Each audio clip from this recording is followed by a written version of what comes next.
No coração do recôncavo baiano, onde o sol escaldante do século XIX castigava a terra vermelha como se fosse um ferro em brasa, erguia-se a fazenda Santa Cruz, um império de cana-de-açúcar que se estendia por léguas infindas.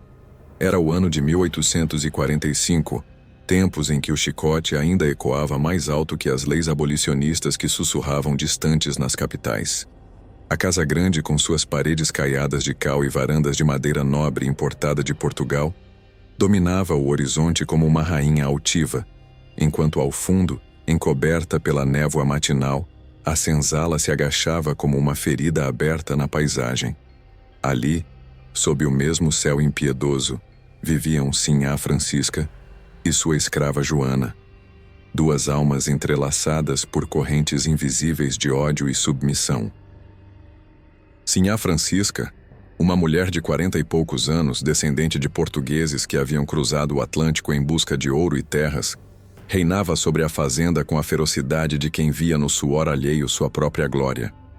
Seu rosto, marcado por rugas finas como veias de folha de tabaco, carregava a palidez artificial das senhoras da elite, preservada por leques de plumas e sombras de redes de algodão. Vestia-se sempre de sedas importadas, tingidas em tons de azul celeste que contrastavam com o dourado dos brincos de coral, e seu cabelo, preso em coque severo, exalava o perfume doce de jasmins do jardim particular. Mas por trás daquela fachada de refinamento, ardia um coração endurecido pela herança colonial. Francisca via nos escravos não pessoas, mas ferramentas, extensões de sua vontade que podiam ser moldadas ou quebradas ao bel prazer. Seu marido, o comendador Manuel, ausente em viagens de negócios ao Rio de Janeiro, deixava-lhe as rédeas soltas, e ela as manejava com a precisão de um capataz, fiscalizando cada saca de açúcar, cada gota de melaço que saía do engenho. Joana, por outro lado, era o oposto vivo daquela opulência. Aos 18 anos, recém-chegada da África através dos porões fétidos dos tumbeiros que a portavam em Salvador, ela carregava nos ombros o peso de uma travessia que havia ceifado metade de sua aldeia. Sua pele, escura como a terra fértil do recôncavo, brilhava sob o sol com um suor constante, e seus olhos profundos e castanhos como as noites sem lua guardavam o silêncio de quem já havia aprendido a não questionar. Joana fora comprada por Francisca em uma feira de escravos na Cidade Baixa, por um preço irrisório. Uma pechincha para uma mucama jovem, dissera o negociante, ignorando as marcas frescas de chicote em suas costas. Agora servia na Casa Grande como lavadeira e cozinheira auxiliar, acordando antes do galo para ferver o café forte que Sinhá tomava em sua xícara de porcelana fina, importada da Europa. Seus cabelos, trançados em fileiras apertadas como as raízes de uma mangueira antiga, eram cobertos por um lenço branco simples, e suas roupas, um saiote de chita remendado e uma blusa folgada, cheiravam a sabão de cinzas e ao vapor das panelas de ferro. A rotina da fazenda era um ciclo impiedoso, ditado pelo sol e pelo sino do engenho. Ao amanhecer, quando o orvalho ainda umedecia as folhas das bananeiras, os escravos saíam em filas silenciosas para o corte da cana, seus corpos marcados por sol e fadiga. Joana, no entanto, pertencia ao mundo interno da Casa Grande, onde o ar era mais fresco, mas o escrutínio mais cruel. Sinhá Francisca, sentada em sua cadeira de balanço na varanda, observava tudo com olhos de falcão. O modo como Joana esfregava as roupas no tanque de pedra, o tremor em suas mãos, ao servir o almoço de feijão com carne seca, o leve suspiro que escapava quando o peso das bacias de água a curvava como um junco. Esses negros são como mulas, murmurava Francisca para si mesma enquanto abanava o leque. Precisam de rédea curta para não se perderem no caminho. Não era raro que ela invocasse o capataz, um homem branco de bigodes espessos chamado Zé Capoeira, para aplicar castigos leves. Um puxão de orelha aqui, uma palmada ali. Mas Joana, com sua docilidade forçada, ainda não havia provado o gosto pleno da ira da Sinhá. Naquela manhã específica, o ar carregava um presságio sutil, como o vento que precede a chuva de verão. Joana acordara com um sonho vívio. Via sua mãe, lá na terra distante de onde viera, tecendo palha sob o céu estrelado, sussurrando orações em Iorubá que o mar havia quase apagado de sua memória. Sacudiu a cabeça, afastando as imagens, e correu para o tanque, onde a pilha de roupas sujas da família se amontoava como uma montanha de pecados não confessados. Sinhá Francisca, recém-despertada de sua rede de linho, apareceu na porta da cozinha com um robe de musselina, os cabelos desgrenhados pela umidade noturna.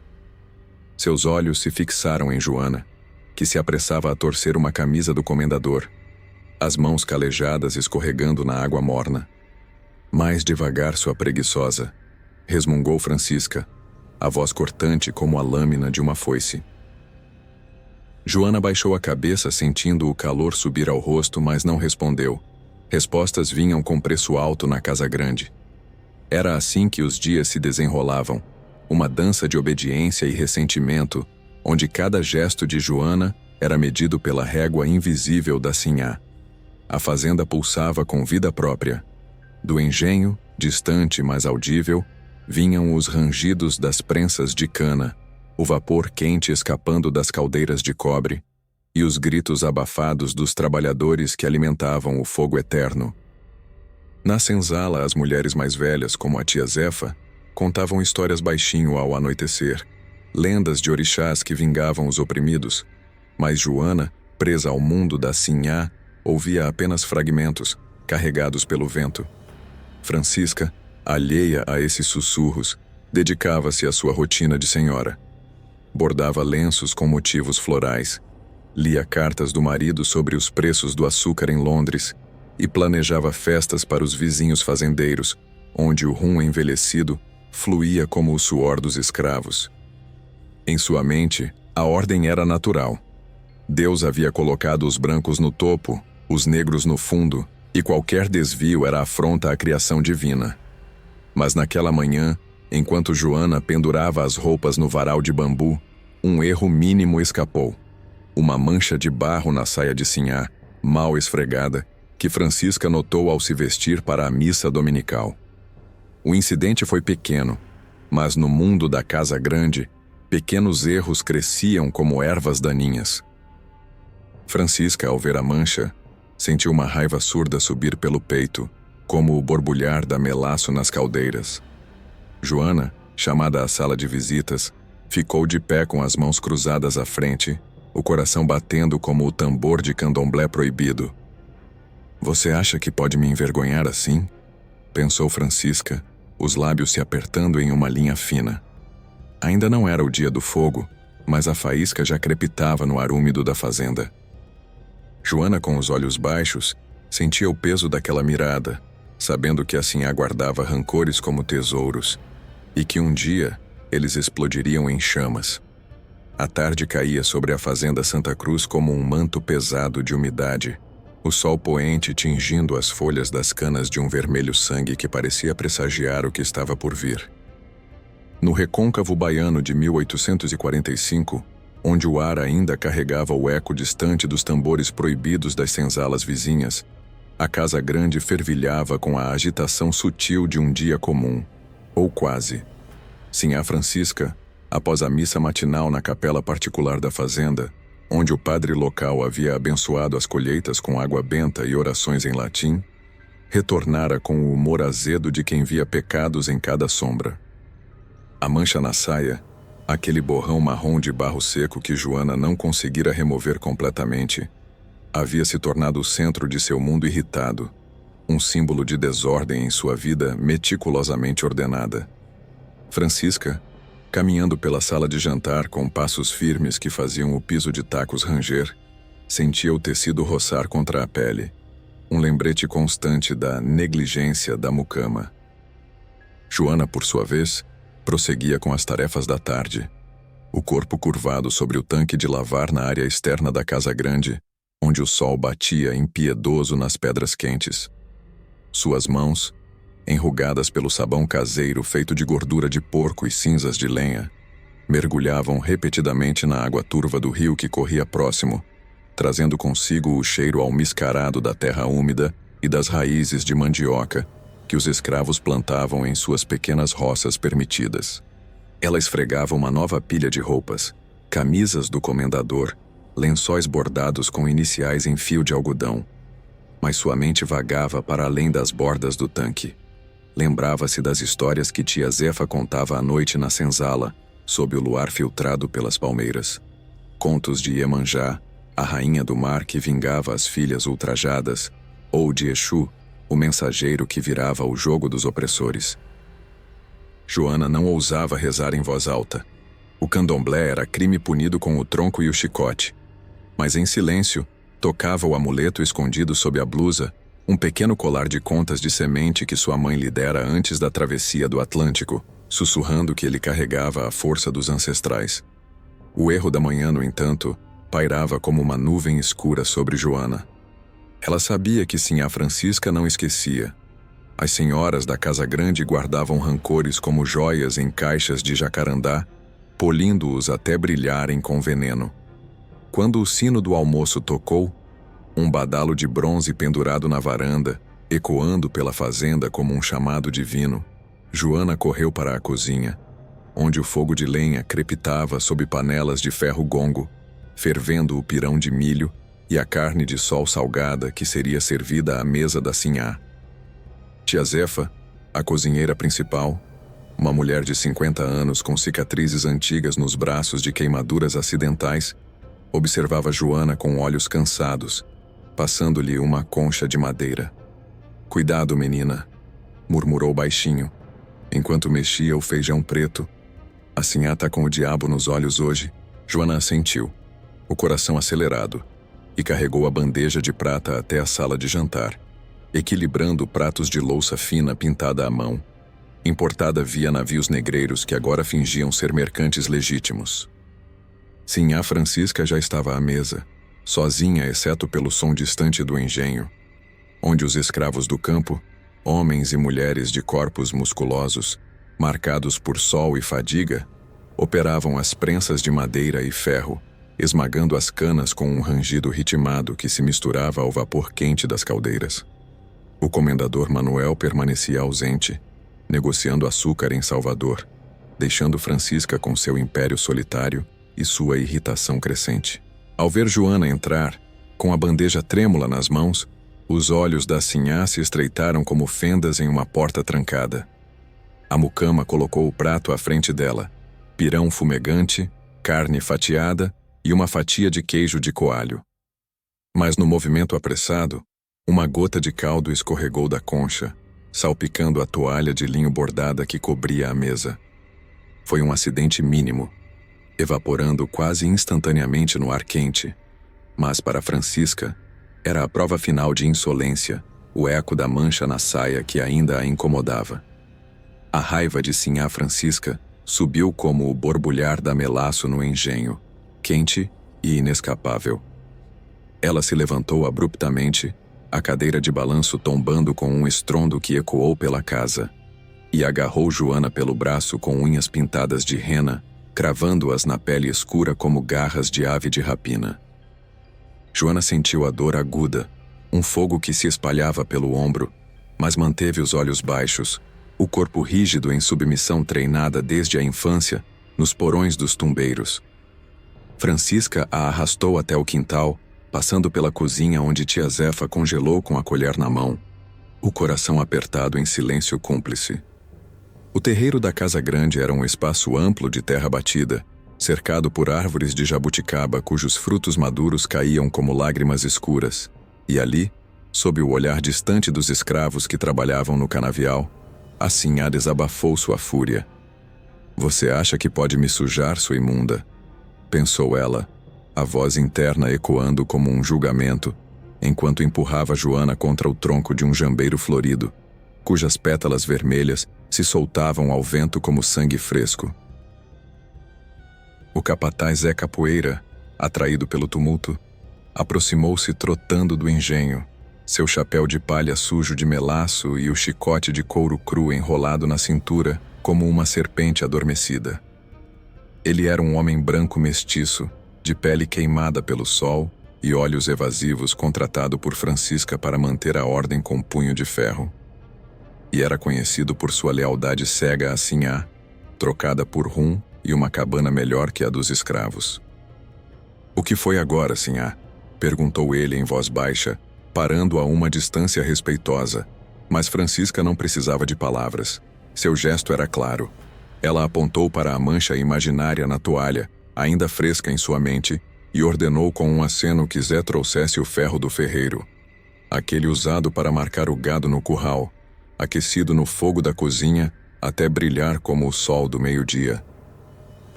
Joana, de joelhos na terra quente, sentiu o pavor subir pela espinha como uma corrente gelada em meio ao calor. Ela havia visto ferros como aquele em ação, marcando quadris de escravos fugitivos, queimando peles em punições públicas para servir de exemplo. Seus pensamentos voaram para a mãe perdida no oceano e para o amuleto que pulsava contra seu peito, um talismã contra o mal que agora parecia inevitável.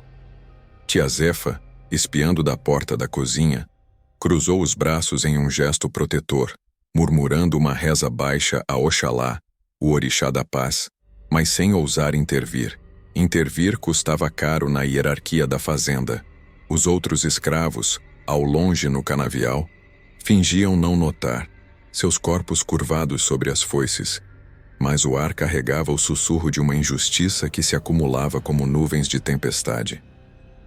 Enquanto o ferro era preparado, Sinhá Francisca andava de um lado para o outro no terreiro, o robe de musselina colando a pele suada, sua mente justificando a crueldade como ordem natural. Na Bahia da época, castigos como esse eram rotina nas fazendas de cana, onde o Código dos Escravos de 1830 permitia aos senhores corrigir, com métodos que variavam de palmadas a marcas permanentes, tudo sob o manto da lei e da igreja. Francisca via nisso não sadismo, mas dever. Manter a pureza da casa grande, preservar a brancura de sua linhagem contra a sujeira dos de baixo. Joana, com o rosto pressionado contra o chão, sentia as lágrimas quentes se misturarem à poeira, sabendo que o grito que engolia poderia ser o último antes do silêncio forçado pela dor.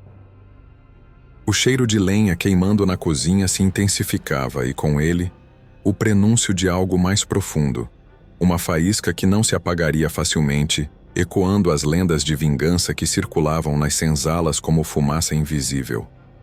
O crepúsculo se aproximava da fazenda Santa Cruz como um véu de sombras alongadas, o sol mergulhando atrás das serras distantes e deixando o terreiro da casa grande banhado em uma luz avermelhada que parecia sangue diluído na terra.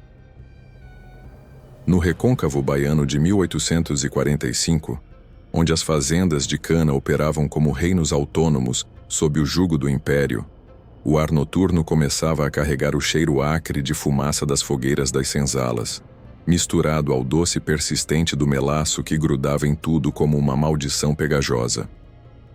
Sinhá Francisca, com o rosto corado pela excitação da punição iminente, observava o capataz Zé Capoeira retornar da cozinha com o ferro nas mãos, uma ferramenta tosca de ferro forjado, usado para marcar o gado, e, ocasionalmente, os escravos que ousavam desafiar a ordem. O metal, aquecido nas brasas da lenha de angico, brilhava com um laranja vivo, sibilando ao contato com o ar úmido, e Joana, ainda de joelhos no chão batido, sentiu o estômago revirar em um misto de terror e resignação profunda. Zé Capoeira, com sua postura curvada pelo ânus de sol e rum barato, aproximou-se devagar, o chapéu de palha projetando uma sombra irregular sobre o rosto marcado de cicatrizes de brigas antigas. Ele havia servido em fazendas vizinhas antes de se fixar na Santa Cruz, onde Sinhá Francisca o recompensava com porções extras de cachaça e a ilusão de superioridade sobre os escravos. Segurando o ferro com um pano enrolado para não queimar as próprias mãos calejadas, ele parou a uma distância segura, esperando o sinal da Sinhá. Na hierarquia da Casa Grande, ela era a autoridade final, e ele, apenas o executor. Francisca, agora vestida em um robe mais simples de algodão cru para não sujar as sedas, acenou com a cabeça, os olhos verdes faiscando com uma satisfação fria que mascarava a insegurança de uma viúva que governava sozinha. Para ela, o castigo não era mero capricho. Era lição, um eco das práticas comuns nas fazendas baianas, onde o Código de 1830 autorizava senhores a corrigir escravos com marcas permanentes, desde que não matassem. E Francisca, devota católica que frequentava a igreja de São Francisco em Cachoeira aos domingos, via nisso uma extensão da vontade divina, preservando a pureza da ordem social contra a barbárie africana. Joana, pressionada contra o tronco do jambeiro cujas flores vermelhas caíam como gotas de sangue ao seu redor, fechou os olhos por um instante, invocando em silêncio as memórias de sua terra natal, onde os anciãos contavam de orixás que transformavam dor em fogo purificador. Seu corpo, magro mas resistente aos rigores da travessia do Atlântico e aos anos de trabalho forçado, tremia involuntariamente, as mãos cerradas na terra úmida que se colava às palmas como uma âncora. Ela havia testemunhado punições semelhantes na chegada à Bahia. Escravos marcados no porto de Salvador, seus gritos abafados pelo burburinho dos mercadores e o cheiro de peixe podre misturado a suor. Mas agora era pessoal. O erro da mancha na saia, amplificado pela irritação da sinhá, havia se tornado pretexto para afirmar domínio. Tia Zefa, espiando da cozinha com o coração apertado, mordia o lábio inferior, suas mãos envelhecidas cruzadas em um gesto de proteção ancestral, murmurando internamente uma saudação a Nanã, a orixá das águas paradas que acalmava as chamas da injustiça. Os outros escravos ao longe no canavial onde as últimas fileiras de cana eram cortadas sob tochas improvisadas, fingiam ignorar o tumulto, mas o ar carregava o peso coletivo de uma dor compartilhada, como o vapor que subia das caldeiras do engenho. Com um gesto brusco, Zé Capoeira agarrou Joana pelo cabelo trançado, puxando sua cabeça para trás e expondo o lado esquerdo do rosto à luz crepuscular. A mucama não resistiu. Resistência significava chicote ou pior, o pelourinho público na praça da vila próxima, onde os vizinhos fazendeiros se reuniam para assistir e aprovar. Francisca aproximou-se, o leque fechado na mão como uma arma, e apontou para a bochecha de Joana, a pele escura e lisa que contrastava com a palidez de sua própria mão. "Aqui", ordenou ela em voz baixa, como se marcasse um pedaço de tecido defeituoso. O capataz pressionou o ferro contra a carne sem hesitação, o contato produzindo um chiado horrendo, como carne na brasa de uma fogueira de São João, e um cheiro de pele queimada que se espalhou pelo terreiro como uma maldição olfativa.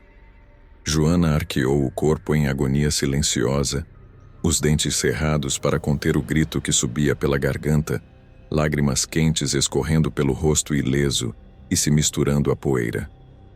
A dor era um fogo vivo, irradiando como raízes de mandioca sob a terra, marcando não só a bochecha, onde o ferro deixou uma bolha irregular, preta e fumegante, mas penetrando na alma, um lembrete eterno da fragilidade de sua existência na casa grande.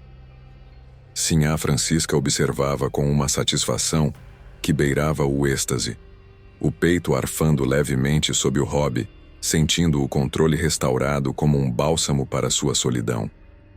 Ela havia visto marcas assim em outras mucamas, símbolos de propriedade que duravam além da vida, e imaginava que isso manteria Joana dócil, uma ferramenta polida pelo fogo. Zé Capoeira recuou, jogando o ferro ainda quente no chão onde sibilou contra a umidade, e limpou as mãos no calção sujo, murmurando algo sobre lição aprendida. Joana desabou de lado, o rosto latejando como um tambor de guerra africano, a visão embaçada pela dor e pelo suor que escorria dos olhos. Tia Zefa correu então, arriscando a ira da sinhá, e ajudou a mucama a se levantar, envolvendo o ferimento com um pano úmido de água de rainha, uma erva medicinal que as escravizadas usavam em segredo para curar queimaduras, misturada a saliva e preces baixas. "Aguenta, filha", sussurrou a cozinheira, enquanto levava Joana de volta à senzala, o caminho iluminado pelas primeiras estrelas que pontilhavam o céu como olhos ancestrais. Na casa grande, Francisca retornou à sala de jantar, servindo-se de um copo de vinho do Porto que o comendador trouxera de suas viagens, o líquido rubi refletindo a luz de um candeeiro de querosene. Ela se sentia vitoriosa. A mancha da saia agora esquecida em meio à euforia do poder exercido, mas um desconforto sutil a incomodava.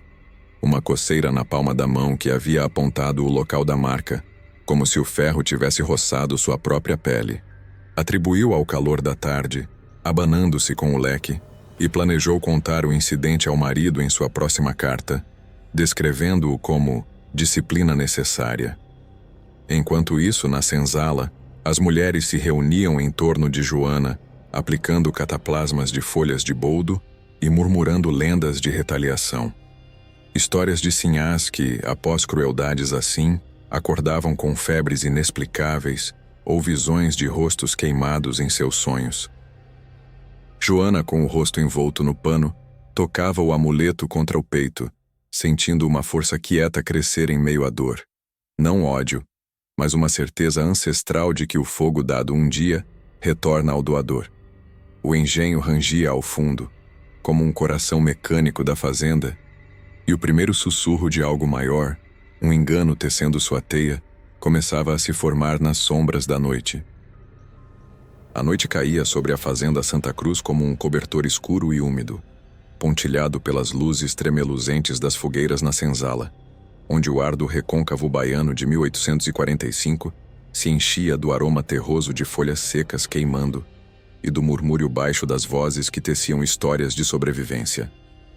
Longe do brilho artificial dos candeeiros de querosene da Casa Grande, a senzala era um labirinto de cabanas de taipa e palha, erguidas em fileiras irregulares ao redor de um terreiro central, onde os escravos se reuniam após o sino do anoitecer, livres por poucas horas do jugo do engenho.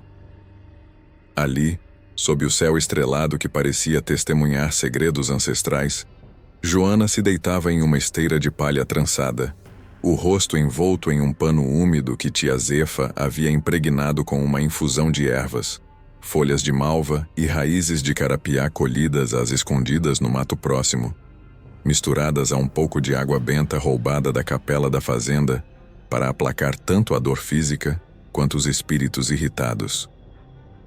A queimadura na bochecha de Joana latejava como um coração vivo, a bolha irregular inchando sob o pano e exalando um cheiro sutil de carne cozida que se misturava ao odor de suor e terra da senzala. Aos 18 anos ela havia aprendido cedo a suportar dores assim. A travessia do Atlântico nos porões dos tumbeiros, onde o fedor de vômito e morte era constante, havia forjado uma resiliência que agora se manifestava em respirações controladas, os olhos semicerrados fixos no teto de palha onde aranhas teciam teias como véus de esquecimento. Tia Zefa, sentada ao seu lado com as pernas cruzadas, aplicava mais cataplasma com mãos gentis, envelhecidas por décadas de panelas quentes e foices afiadas. A cozinheira era uma das poucas que ousava falar abertamente na senzala, sua voz rouca carregando o sotaque iorubá que o tempo não apagava completamente. Ela contava de sua própria chegada à Bahia, vendida em uma feira de escravos em 1820, e de como as mulheres da aldeia natal invocavam Yansan, a Senhora das Tempestades, para virar o vento contra os opressores. Essa marca não é só da Sinhá, filha, sussurrava Zefa, enquanto massageava o ferimento. É um selo que os ancestrais vão devolver. Aguarda o tempo deles. Joana assentia fracamente, tocando o amuleto de contas sob a blusa, sentindo uma calma estranha se instalar em meio à dor. Não alívio, mas uma aceitação profunda, como se o fogo da Sinhá tivesse acendido algo adormecido em sua alma. Ao redor delas, a senzala pulsava com vida noturna discreta. Homens como o velho Manoel, um carpinteiro escravizado que consertava as prensas do engenho durante o dia, afiavam facas de bambu à luz da fogueira, trocando histórias em voz baixa sobre fugas fracassadas para o quilombo do Cabula, distante poucas léguas, mas protegido por matas densas. Mulheres teciam cestos de buriti ou preparavam um mingau de inhame para as crianças que dormiam em pilhas apertadas, seus corpos pequenos marcados por heranças de fome e chicote. O candomblé, proibido pela igreja e pelo código dos escravos que exigia batismo católico forçado, sobrevivia ali em rituais velados.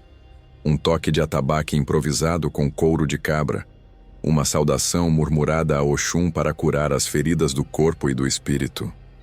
Joana escutava tudo, o rosto ardendo como lembrete da casa grande, mas na senzala encontrava um refúgio temporário, um mundo paralelo, onde a Sinhá era apenas um nome temido, não uma presença onipresente. Os boatos já circulavam como fumaça. A Sinhá queimou a cara da Joana por uma gota de caldo. Cochichava uma lavadeira para outra. Mas o fogo dela vai queimar de volta, como nas histórias da Bahia Velha. Ninguém ria alto, mas havia uma faísca de esperança nos olhos, o eco de uma resistência que se alimentava de lendas, transformando vítimas em portadoras de maldições ancestrais. Enquanto isso, na Casa Grande, a opulência contrastava com uma inquietação crescente que Sinhá Francisca não conseguia nomear. Após o castigo, ela havia se recolhido à sala de visitas, onde um espelho de corpo inteiro emoldurado de mogno refletia sua figura esguia, agora vestida em um camisão de linho para a noite. O vinho do Porto, servido em uma taça de cristal gravado com o brasão da família, descera amargo pela garganta, deixando um resíduo de náusea que ela atribuiu ao calor abafado da noite baiana. Sentada em uma poltrona de couro, abanando-se com o leque de plumas que cheirava a jasmim murchando, Francisca remexia nos pensamentos, revivendo o chiado do ferro contra a pele de Joana como se fosse uma vitória pessoal. Na sociedade das fazendas do Recôncavo, atos como esse eram comuns. Vizinhas como Dona Maria do Engenho São Bento contavam em tertúlias sobre mucamas marcadas por erros triviais, e o padre da paróquia local, em sermões dominicais, pregava sobre a obediência bíblica dos servos aos senhores, citando Efésios para justificar a ordem colonial. Francisca se via como guardiã dessa tradição, uma viúva devota que mantinha o legado do comendador Manuel contra as influências corruptas dos escravos africanos, cujas crenças pagãs ela temia em segredo, embora negasse em confissão. Mas naquela noite, algo sutil perturbava sua tranquilidade.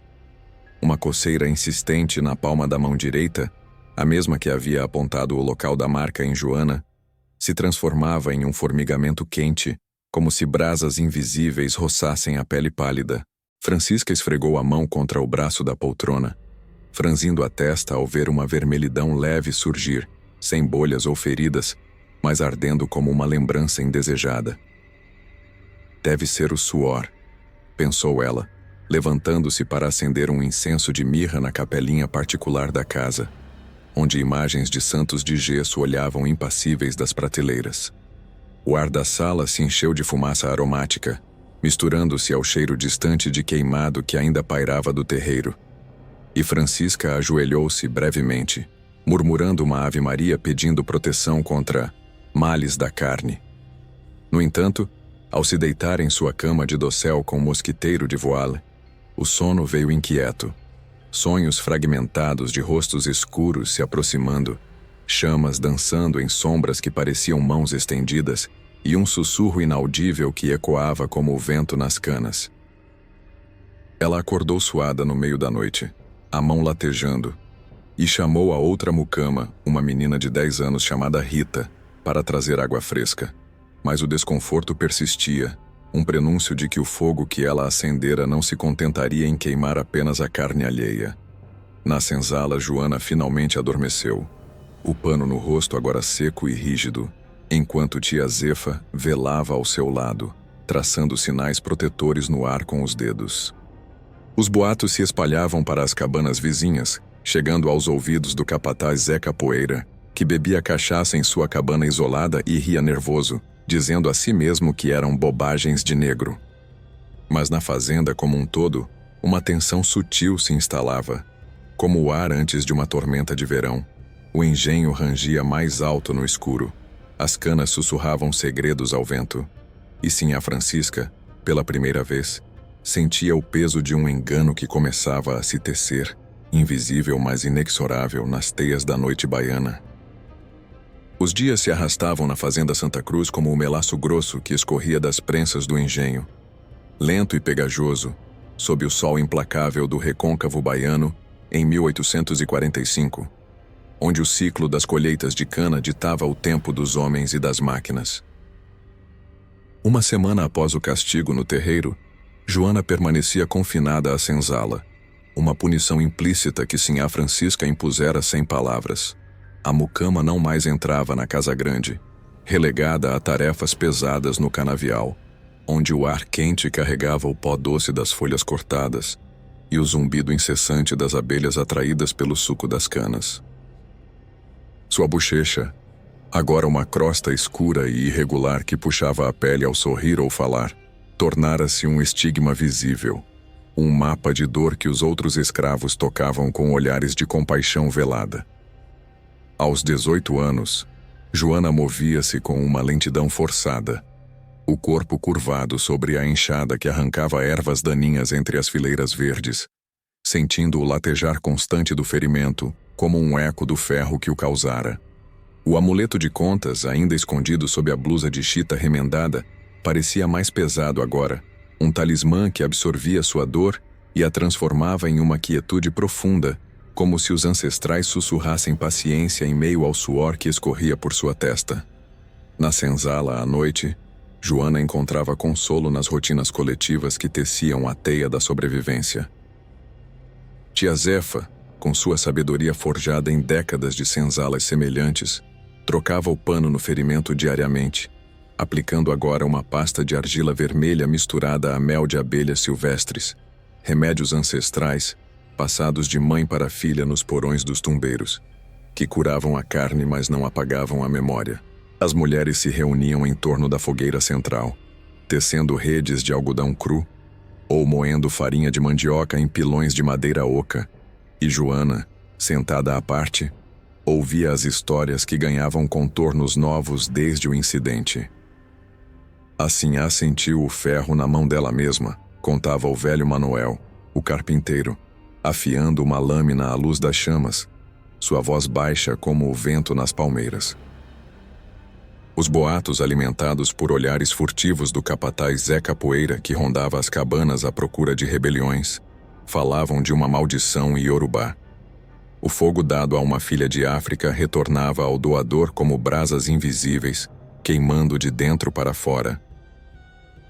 Joana não incentivava as palavras, mas sentia uma força crescer em seu peito, uma certeza de que sua marca não era fim, mas começo, nas fazendas baianas da época, onde o candomblé se infiltrava nos terreiros como raízes subterrâneas. As escravizadas sabiam que o sofrimento, quando compartilhado, virava arma silenciosa contra a casa grande. Enquanto Joana se adaptava ao isolamento, Sinhá Francisca via sua rotina na casa grande se tornar um palco de inquietações crescentes, como rachaduras finas em uma parede caiada que ameaçavam desabar. A coceira na palma da mão havia evoluído para uma vermelhidão persistente, uma mancha rosada que se espalhava como uma flor murcha, ardendo ao toque do sabão de glicerina que ela usava para manter a pele imaculada.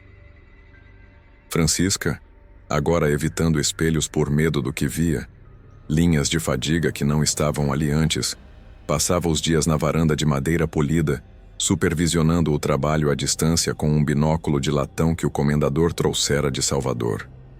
Vestida em sedas leves para combater o calor úmido, ela bebia chá de erva cidreira preparado por Rita, a mucama mirim que substituíra Joana nas tarefas íntimas, mas o líquido descia azedo, deixando um resíduo de ansiedade em sua garganta. A sociedade rural do Recôncavo, onde fazendeiros se reuniam em festas de São João com quadrilhas e fogueiras altas, Francisca era vista como pilar de ordem, uma viúva que mantinha o engenho próspero, apesar das leis abolicionistas que ameaçavam do horizonte distante. Mas, em particular, o incidente com Joana a assombrava.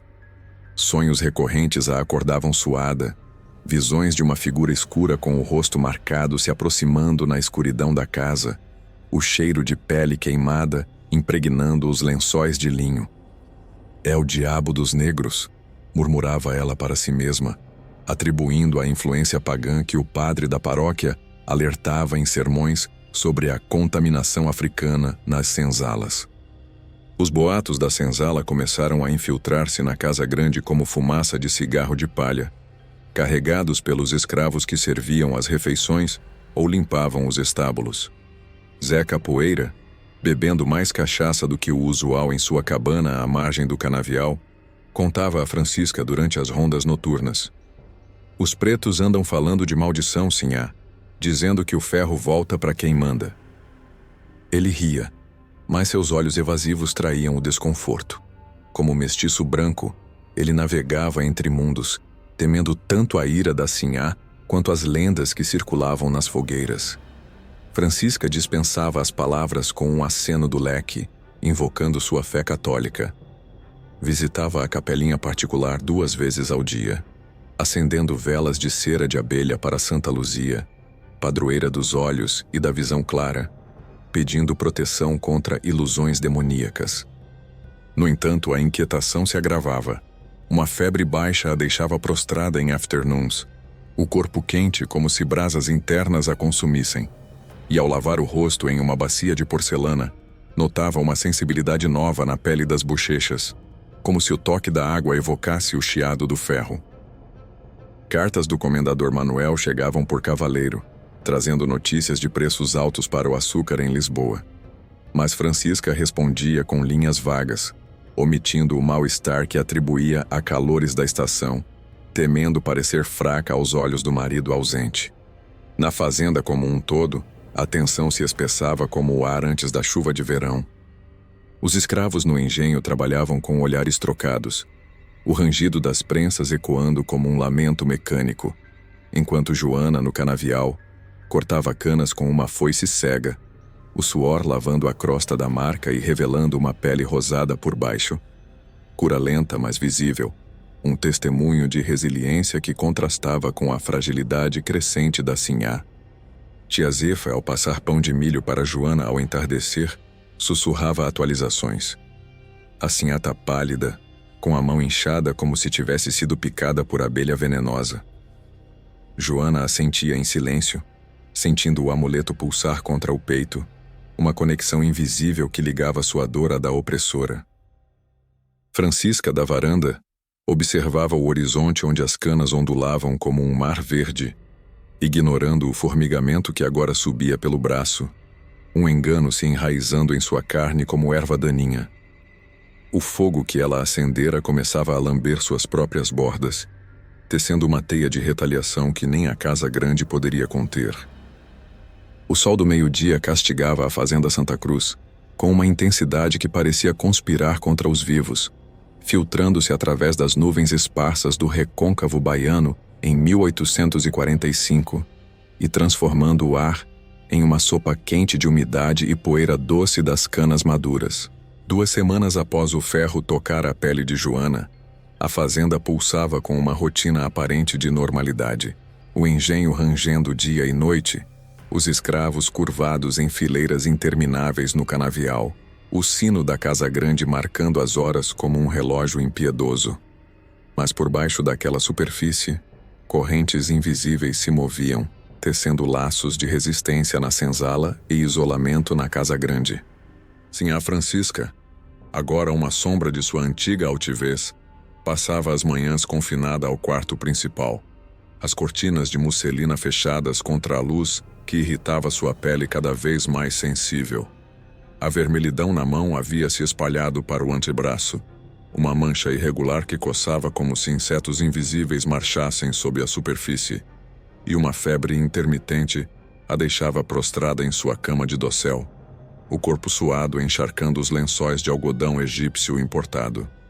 Ela que outrora reinava com olhares afiados da varanda, agora evitava sair, temendo os sussurros dos escravos e o julgamento dos vizinhos fazendeiros que visitavam para trocar açúcar por sal e fofocas. Desesperada por alívio, Francisca convocou o padre Joaquim, o vigário da paróquia de São Francisco do Monte, uma figura magra e ascética de batina puída, que cavalgava de mula pelas fazendas do recôncavo, abençoando colheitas e absolvendo pecados em troca de doações para a igreja. Ele chegou ao entardecer, o sol poente tingindo sua silhueta de laranja como uma chama profética, e encontrou a Sinhá deitada, o rosto pálido contrastando com as olheiras profundas que a faziam parecer 10 anos mais velha. O quarto cheirava a incenso de mirra e a vinagre de maçã que Rita, a mucama mirim, usava para refrescar panos frios na testa da patroa. Padre Joaquim, com sua voz grave moldada por anos de sermões sobre a obediência e o pecado original, ouviu o relato entrecortado de Francisca. A coceira que começara após o castigo a Joana, os sonhos com rostos queimados, a sensação de que algo impuro a consumia de dentro. É tentação demoníaca, minha filha, diagnosticou ele, traçando o sinal da cruz sobre a mão afetada com óleo santo de oliva, importado de Roma via Salvador. Na Bahia da época, onde o catolicismo oficial combatia as superstições africanas, com bulas papais e inquisições locais, o padre via na aflição da Sinhá um castigo por excessos, talvez por sua devoção morna, ou por permitir que escravos mantivessem amuletos pagãos. Ele prescreveu novenas a São Judas Tadeu, o santo das causas impossíveis, e uma doação generosa para a construção de uma capela no engenho, mas ao sair, murmurou para si mesmo que as fazendas carregavam pecados mais profundos, enraizados na terra manchada de suor e sangue. Não satisfeita com as orações, que pareciam apenas avivar o formigamento como vento em brasas, Francisca recorreu em segredo a um curandeiro local, o benzedeiro Seu Ramiro, um mestiço de pele morena e olhos astutos, que vivia na vila próxima de Cachoeira, conhecido por misturar ervas indígenas com rezas católicas e toques de magia baiana. Ele chegou à Casa Grande sob o manto da noite, disfarçado como um mercador de ervas para evitar os olhares do capataz Zé Capoeira, que desconfiava de bruxarias, mas temia a ira da Sinhá.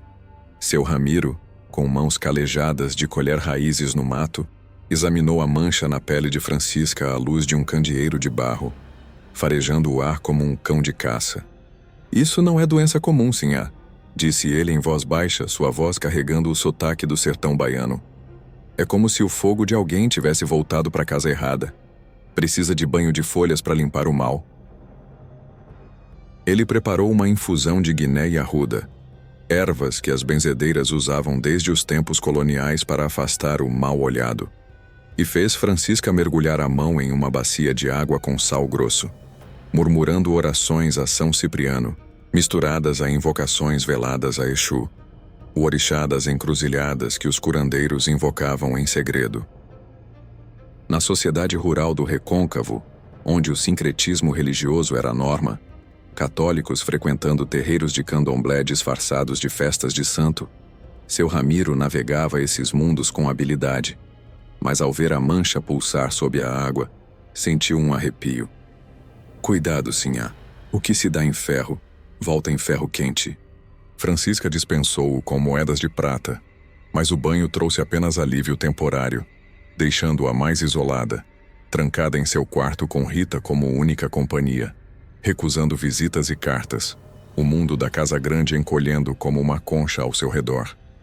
Enquanto Francisca se retrai, Joana florescia na senzala como uma raiz que encontra água após seca, ganhando aliados que transformavam sua dor em força coletiva. O isolamento imposto pela Sinhá, proibir que ela se aproximasse da Casa Grande, havia, ironicamente, libertado Joana para o círculo das mulheres mais velhas, onde tia Zefa a integrava como uma filha adotiva. Aos entardeceres, após o corte das canas que deixava seus braços doloridos e a pele salpicada de seiva pegajosa, Joana se juntava ao terreiro da senzala, onde o fogo da fogueira central iluminava rostos marcados por histórias semelhantes. O velho Manuel, o carpinteiro, ensinava-a a entalhar amuletos de madeira de imburana, símbolos protetores que ecoavam as tradições iorubás de sua terra natal, escondidos em bolsos para o dia do trabalho. Uma lavadeira chamada Maria, com cicatrizes de chicote nas costas como as de Joana, compartilhava ervas para aliviar a crosta na bochecha, agora uma cicatriz rosada que se curava devagar, mas sem infecção graças aos cuidados ancestrais. Nas noites de lua minguante, Quando o capataz Zé Capoeira bebia demais para rondar, o grupo formava um círculo discreto. Atabaques improvisados de troncos ocos batiam ritmos baixos, e tia Zefa liderava saudações veladas a Iemanjá, a mãe das águas que vingava as ultrajadas misturando-as a ave-marias para despistar ouvidos curiosos. Joana, tocando seu amuleto original, sentia uma conexão profunda se formar. Não mais sozinha, mas parte de uma teia invisível que ligava as senzalas vizinhas, trocando mensagens por escravos que levavam cestas de frutas ao mercado de Cachoeira. Sua marca é nossa marca, dizia Maria, passando-lhe um colar de conchas. E o que assim a plantou, a terra vai colher de volta. A fazenda, nesse ínterim, murmurava com a ausência da sinhá.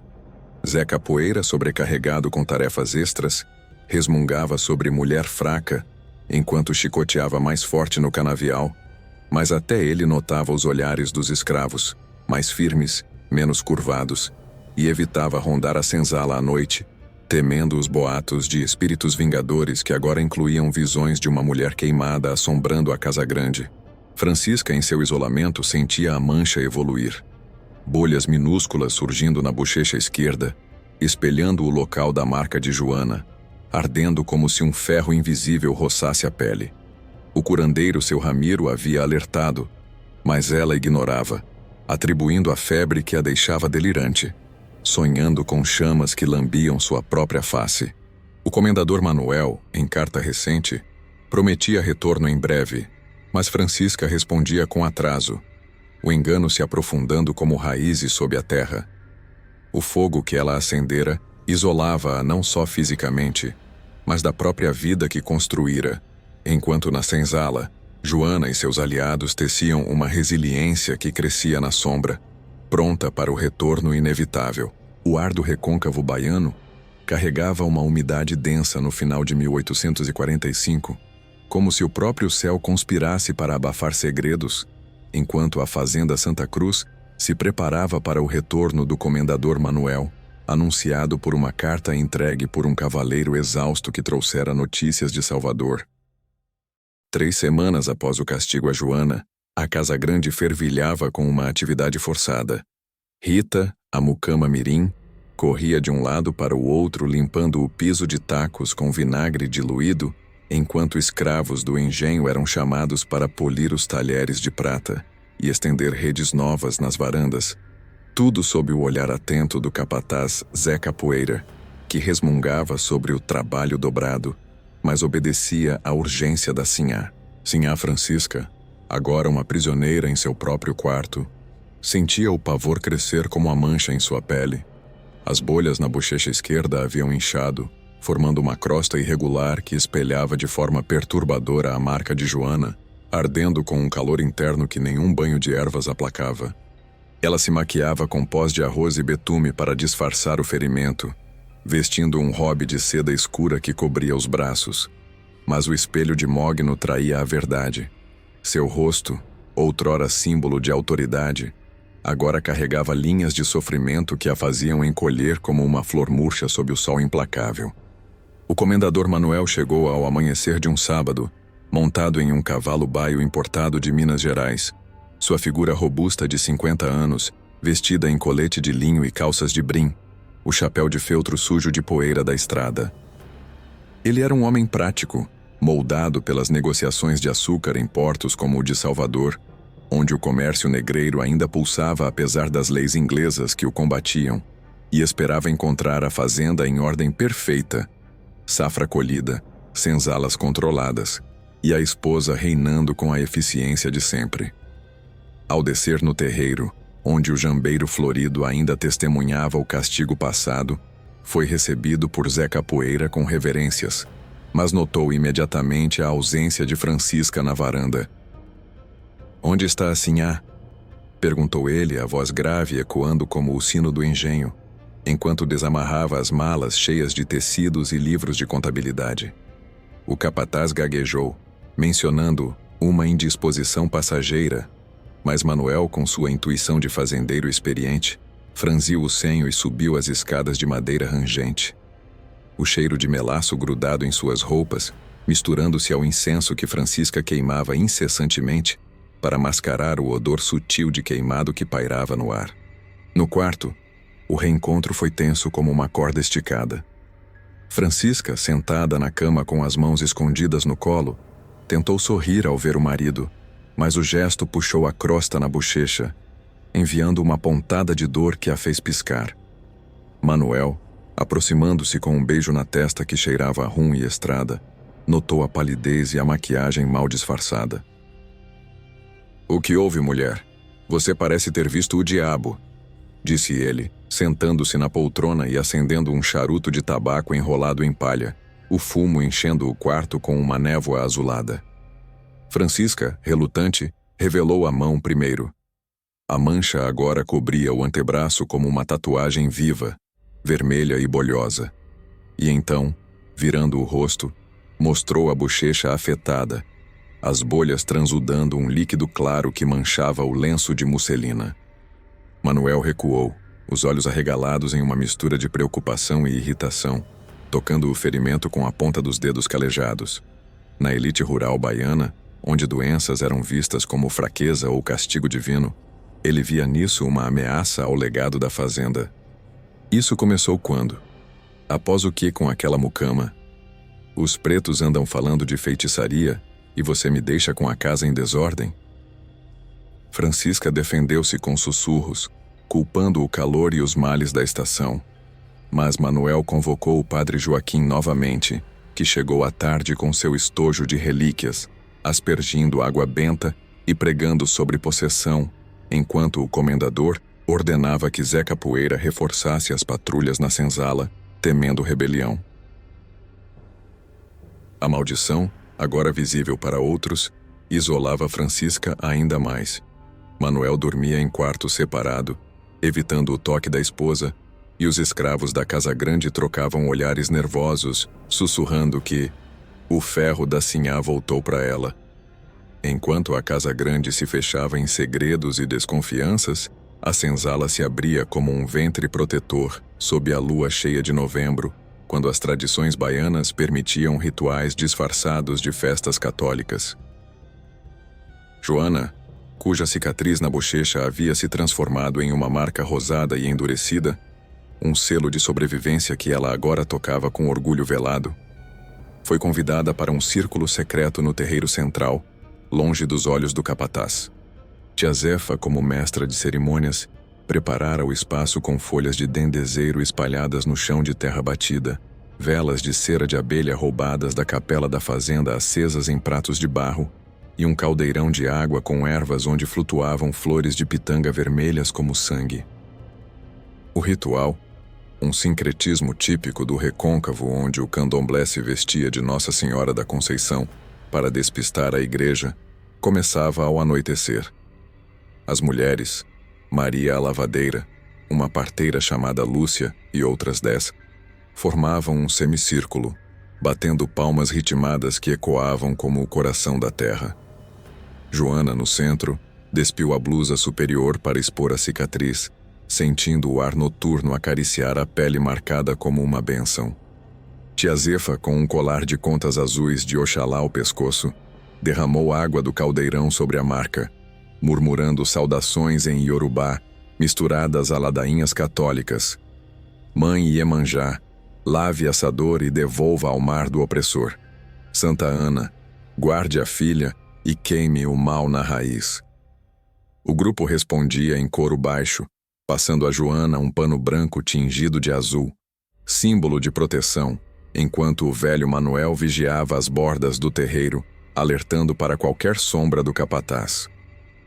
O ritual fortalecia Joana como raízes que se entrelaçam no solo fértil.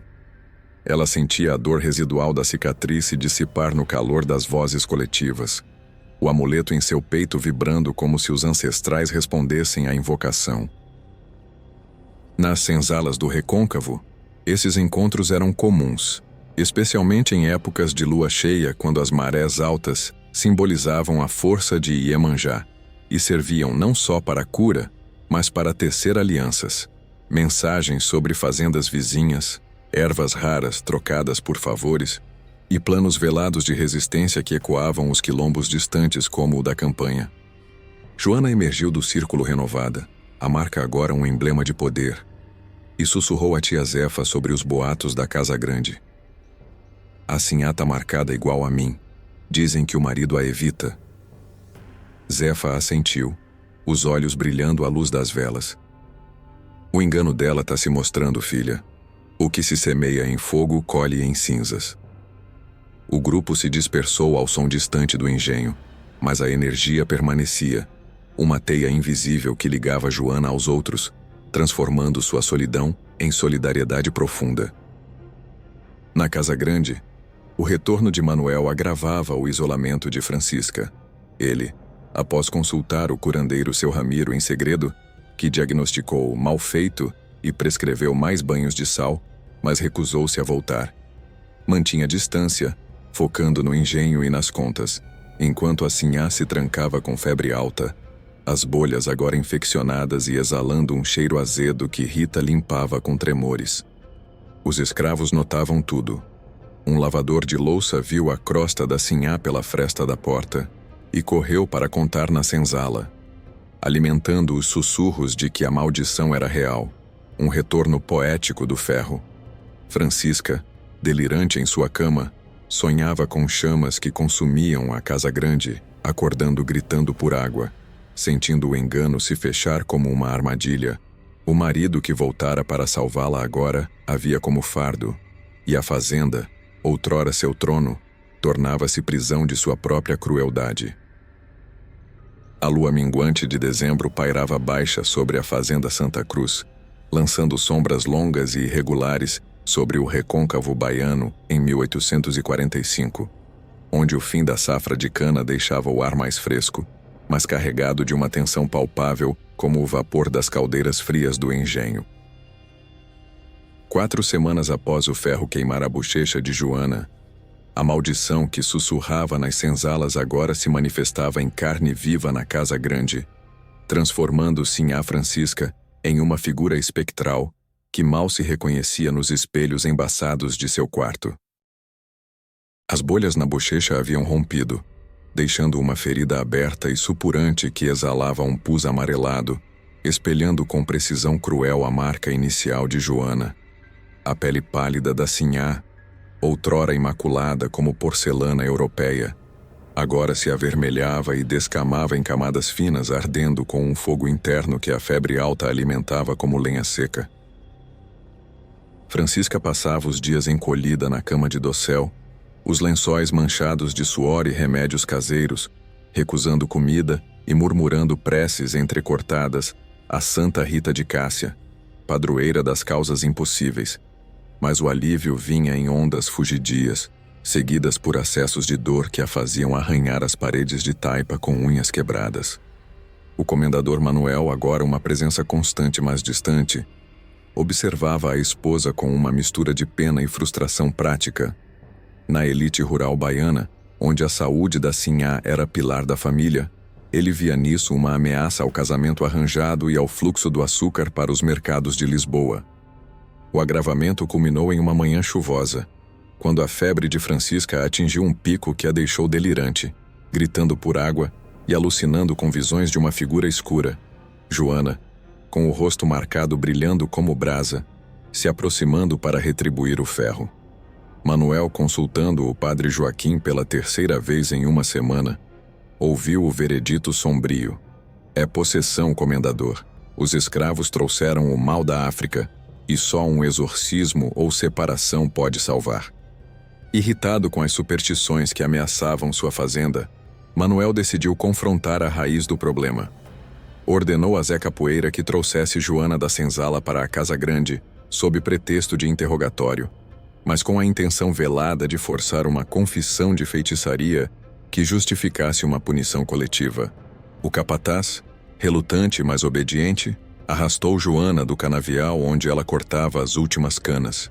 Suas mãos sujas de seiva pegajosa e a cicatriz na bochecha agora uma linha rosada e endurecida, quase curada graças aos rituais da tia Zefa.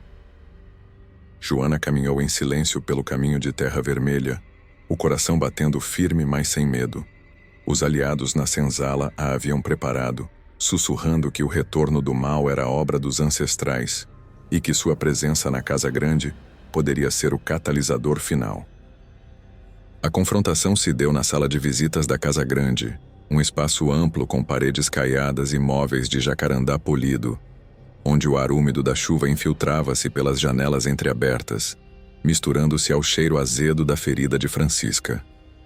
A sinhá, apoiada em travesseiros e coberta por um chale de lã apesar do calor, ergueu os olhos injetados ao ver Joana entrar, escoltada por Zé Capoeira, que a mantinha à distância com uma mão no ombro. Manuel estava ao lado da esposa, os braços cruzados sobre o colete suado, sua expressão dura como a de um juiz em uma audiência de escravos fugitivos. Francisca, com a voz rouca e trêmula, apontou para a mucama com a mão ainda marcada, as unhas sujas de terra de tanto coçar. Foi você, sua imunda? Seu feitiço africano que me queima assim? Joana, de pé com os olhos baixos em submissão aparente, sentiu o peso daqueles olhares, o da sinhá cheio de ódio febril, o do comendador calculista, mas ergueu o queixo ligeiramente, revelando a cicatriz que espelhava a ferida da opressora. Eu não fiz nada, sinhá, respondeu ela em voz baixa, o sotaque baiano misturado a ecos iorubás. O fogo que você deu voltou para a casa dele. As palavras pairaram no ar como fumaça, e Francisca gritou, uma onda de dor aguda atravessando sua bochecha como se o ferro tocasse novamente, fazendo-a cair de volta nos travesseiros com um gemido que ecoou pela casa. Manuel, furioso com a ousadia de Joana, insolência que, nas fazendas do Recôncavo, podia ser punida com o pelourinho público na vila de Cachoeira, ordenou a Zé Capoeira que a levasse de volta e reforçasse o castigo. Amarre-a no tronco por uma noite para aprender respeito. Mas enquanto Joana era arrastada para fora, sob a chuva fina que lavava a terra, Francisca convulsionou em agonia, a ferida supurando mais, espalhando o cheiro de queimado que agora impregnava o quarto inteiro. O comendador, vendo a esposa se deteriorar diante de seus olhos, ponderava medidas drásticas. Vender Joana e parte dos escravos para uma fazenda vizinha, ou chamar um médico de Salvador que chegaria em dias, mas custaria uma fortuna em ouro. Na sociedade baiana da época, onde o comércio de escravos ainda era legal apesar das pressões britânicas, tais decisões eram comuns para limpar uma propriedade de males. Mas Manuel hesitava, sentindo um frio na espinha, ao notar como a ferida da sinhá se assemelhava à de Joana, um espelho cruel que questionava sua própria autoridade. Ele dispensou o padre por enquanto, optando por vigilância. Dobrar as patrulhas noturnas e isolar Francisca em um quarto trancado.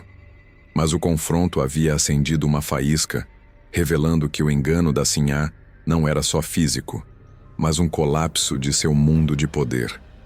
Na senzala, a notícia do confronto se espalhou como fogo em palha seca, transformando o terreiro em um ninho de planos sussurrados sob a chuva que tamborilava nas cabanas de palha.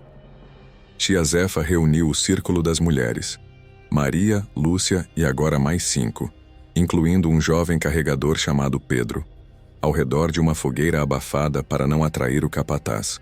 Joana, libertada do tronco após horas pela intervenção discreta do velho Manuel que alegou piedade cristã, juntou-se a eles com o corpo dolorido, mas o espírito intacto, a cicatriz na bochecha brilhando úmida à luz das chamas.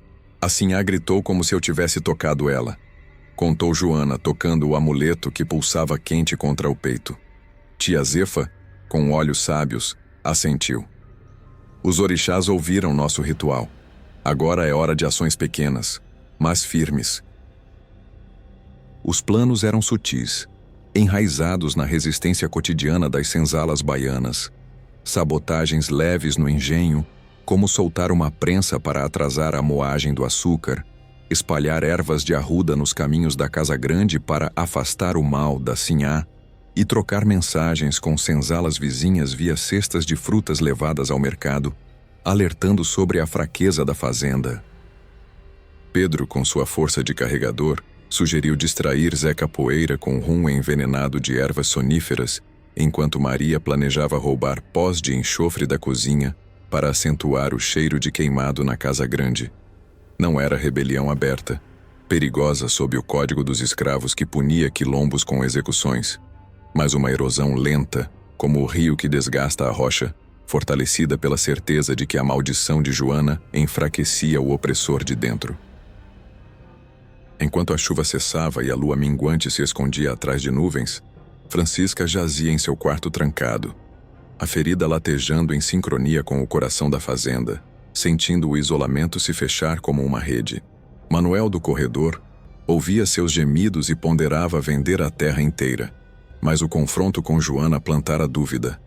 E se o engano fosse maior, um julgamento sobre toda a casa grande? Na senzala, Joana e seus aliados se dispersavam com passos leves, a teia de resistência se apertando, pronta para o próximo movimento no ciclo inexorável de fogo e retribuição. O amanhecer de dezembro se infiltrava na fazenda Santa Cruz como uma névoa fria e pegajosa. O recôncavo baiano de 1845, acordando com o canto rouco dos galos e o gotejar residual da chuva noturna que havia transformado os caminhos de terra em lama escorregadia. 5 semanas após o ferro que marcara Joana, a fazenda parecia um organismo doente. O engenho, coração mecânico da produção de açúcar, rangendo com uma lentidão anormal que ecoava como um lamento pela terra. As sabotagens sutis da senzala surtiam efeito. No dia anterior, Pedro, o jovem carregador, havia acidentalmente solto uma porca da prensa principal durante a moagem noturna, atrasando a extração do caldo por horas e forçando Zé Capoeira a trabalhar dobrado para consertar, suando sob o vapor quente das caldeiras, enquanto xingava os pretos desajeitados. As canas, cortadas com foices embotadas de propósito por Maria e as lavadeiras, chegavam ao engenho com impurezas que entupiam os filtros de pano, reduzindo a qualidade do melaço e ameaçando os lucros que o comendador Manuel contava para enviar a Salvador. Na senzala, esses atos eram planejados em sussurros ao redor da fogueira abafada, disfarçados de conversas sobre o tempo ou as festas de Natal que se aproximavam. Uma resistência passiva enraizada nas tradições das senzalas baianas, onde escravos usavam o conhecimento íntimo do trabalho para minar a eficiência sem arriscar o chicote imediato, ecoando as táticas de quilombos distantes que sobreviviam pela erosão lenta do poder dos senhores. Joana, agora uma figura central no círculo de aliados, sentia o poder da maldição se completar como uma onda que retorna à praia, tocando seu amuleto ao amanhecer enquanto ajudava tia Zefa a moer inhame no pilão de madeira. Sua cicatriz na bochecha havia se tornado uma linha fina e prateada, quase invisível sob o suor do canavial. Mas o latejar residual sincronizava-se com os boatos que chegavam da casa grande. A sinhá piorava a cada dia, a ferida supurante se espalhando para o pescoço como raízes de fogo, deixando-a confinada ao quarto com febre que a fazia delirar sobre negros vingadores e chamas que lambiam as paredes. Joana não sorria abertamente. Orgulho visível era perigo, mas uma certeza profunda a preenchia, como se os ancestrais iorubás, invocados no ritual da lua cheia, tecessem o retorno através de sua carne marcada. Tia Zefa, aplicando uma nova camada de pasta de argila em um corte no braço de Joana causado pela foice, murmurava: "Você é o canal agora, filha. O que assim a deu, os orixás pegam de volta, devagar, mas sem falhar." Os planos da senzala evoluíam.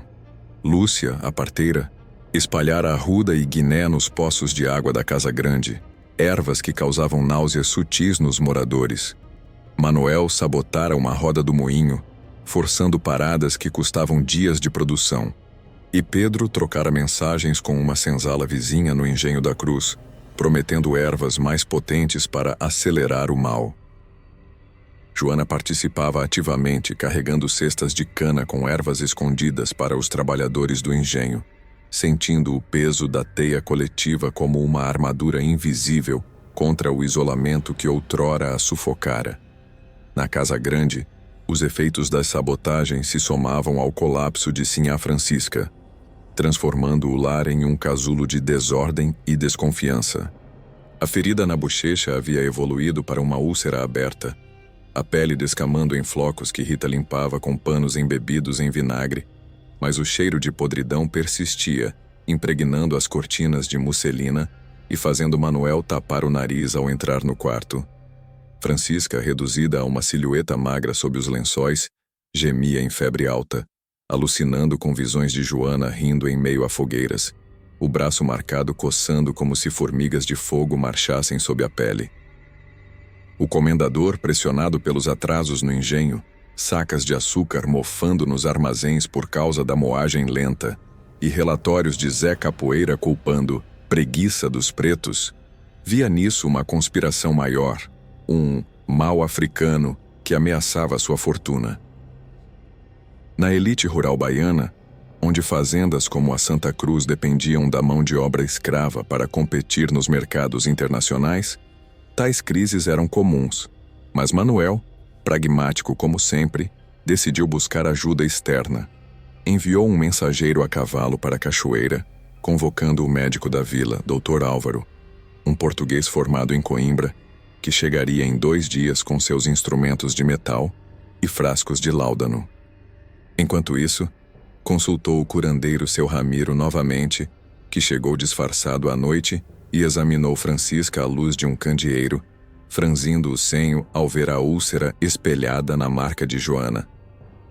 É obra de macumba forte, comendador, diagnosticou ele, prescrevendo banhos de maracujá e sal para expulsar o espírito, mas cobrando o dobro pelo risco de ser pego ajudando uma casa amaldiçoada. Manuel pagou em ouro, mas o tratamento falhou. A febre de Francisca subiu, fazendo-a gritar por misericórdia em delírios que ecoavam pela casa, acusando Joana e os demônios da senzala. O capataz Zé Capoeira, sobrecarregado com as sabotagens, intensificava as patrulhas, chicoteando aleatoriamente no canavial para manter a ordem, mas até ele sentia o peso. Uma noite, após beber rum, confessou a Manuel sobre os boatos de maldição, sugerindo vender Joana para um engenho no interior, onde o trabalho nas minas de ouro seria punição suficiente. O comendador hesitava, calculando os custos. O engenho perdia dinheiro a cada dia parado, e a notícia da doença da Sinhá poderia espantar compradores de açúcar nos portos, mas ordenou que Joana fosse isolada em uma cabana à parte na senzala, vigiada por 2 escravos leais para quebrar o feitiço. Na casa grande, Rita, a mucama mirim, tremia ao servir as refeições para Manuel, notando como ele evitava o quarto da esposa, dormindo na sala de visitas com um revólver de pederneira ao lado, temendo uma rebelião que os boatos alimentavam. Francisca, em meio aos delírios, tocava a úlcera com dedos trêmulos, sentindo o fogo consumir não só a carne, mas a essência de sua autoridade. O engano que tecera ao queimar Joana agora a devorava, isolando-a em um quarto que cheirava a morte prematura, enquanto o mundo da fazenda rangia em desarmonia. Na senzala, os aliados de Joana celebravam os efeitos em sussurros discretos. O atraso no engenho enfraquecia o comendador, forçando-o a negociar com escravos para concertos rápidos, e a doença da Sinhá espalhava medo na casa grande. Isolada em sua cabana, Joana recebia visitas furtivas de tia Zefa, que trazia mingau e atualizações. O doutor vem, mas o mal tá mais forte que remédios brancos. Joana assentia, sentindo o amuleto quente como brasa, uma certeza de que o ciclo se fechava. O fogo retornava não como vingança, mas como justiça poética, e a fazenda, outrora prisão, agora tremia sob o peso de seu próprio engano. O sol subia alto, iluminando as canas que sussurravam segredos, enquanto o Dr. Álvaro cavalgava pela estrada lamacenta, alheio ao vórtice que o aguardava. O meio-dia de dezembro envolvia a fazenda Santa Cruz em uma luz ofuscante. O sol do recôncavo baiano de 1845, batendo impiedoso nas folhas das canas remanescentes, e transformando o ar em um caldeirão de umidade e tensão acumulada. 6 semanas após o ferro que selara o destino de Joana, a casa grande parecia um túmulo vivo, com as janelas cerradas contra o brilho que irritava a pele de Sinhá Francisca, agora uma ruína de si mesma. A úlcera na bochecha havia se espalhado para o pescoço e o ombro esquerdo. Uma rede de feridas supurantes que exalavam um fedor acre de carne morta, como se o fogo interno a consumisse camada por camada. Francisca jazia imóvel na cama de dossel, os cabelos desgrenhados colados ao suor febril, murmurando incoerências sobre o rosto negro que ri, em delírios que Manuel ouvia do corredor, o revólver sempre ao alcance. O comendador, com olheiras profundas de noites insones, esperava a chegada do doutor. Álvaro, como um náufrago, espera o resgate, tendo esgotado os benzimentos de seu Ramiro e as orações do padre Joaquim. Na elite rural baiana, médicos como Álvaro eram raros, formados em universidades portuguesas e chamados para crises que transcendiam as curas caseiras, cobrando em ouro por diagnósticos que misturavam ciência europeia com toques de folclore local. O doutor Álvaro chegou ao entardecer, montado em uma mula cinzenta e carregando uma maleta de couro reforçado com frascos de vidro tilintantes e bisturis de aço reluzente, sua figura esguia vestida em casaco preto apesar do calor, o chapéu de copa alta suado na testa. Natural de Lisboa, mas radicado em Cachoeira há uma década, ele atendia fazendas como a Santa Cruz, com uma mistura de racionalismo iluminista e pragmatismo colonial. Sangrias para equilibrar os humores, láudano para a dor e infusões de casca de quina contra febres tropicais. Manuel o recebeu no terreiro com reverências ansiosas, guiando-o pela escada rangente até o quarto da Sinhá, onde o ar estagnado cheirava a vinagre e podridão. Álvaro examinou Francisca à luz de um candeeiro de querosene, abrindo a maleta sobre uma mesa de jacarandá e aplicando um espelho de metal para inspecionar as úlceras. A principal na bochecha, agora uma cratera irregular que espelhava perfeitamente a cicatriz curada de Joana, com veias vermelhas pulsando como raízes vivas. Isso não é varíola nem lepra, murmurou ele, franzindo o senho ao tocar a ferida com uma pinça, provocando um gemido rouco de Francisca que se debateu fracamente. É como uma queimadura química, mas sem causa externa. Talvez envenenamento lento ou uma infecção de origem exótica. Na medicina da época, onde o colonialismo ignorava crenças afro-brasileiras como superstições, Álvaro prescreveu sangria imediata. Cortou a veia do braço bom da Sinhá com uma lanceta, coletando sangue escuro em uma tigela de porcelana, seguido de uma dose de láudano misturado a vinho para acalmar os delírios. Mas ao ver a reação, a úlcera inchando mais como se o procedimento avivasse o fogo, ele hesitou, sussurrando a Manuel sobre influências locais que poderiam exigir um padre ou um benzedeiro, uma admissão rara de que a ciência europeia tropeçava nas teias culturais do recôncavo. Enquanto o médico trabalhava na Casa Grande, as sabotagens da senzala culminavam em um incidente explosivo no engenho, o coração pulsante da fazenda que agora sangrava lucros.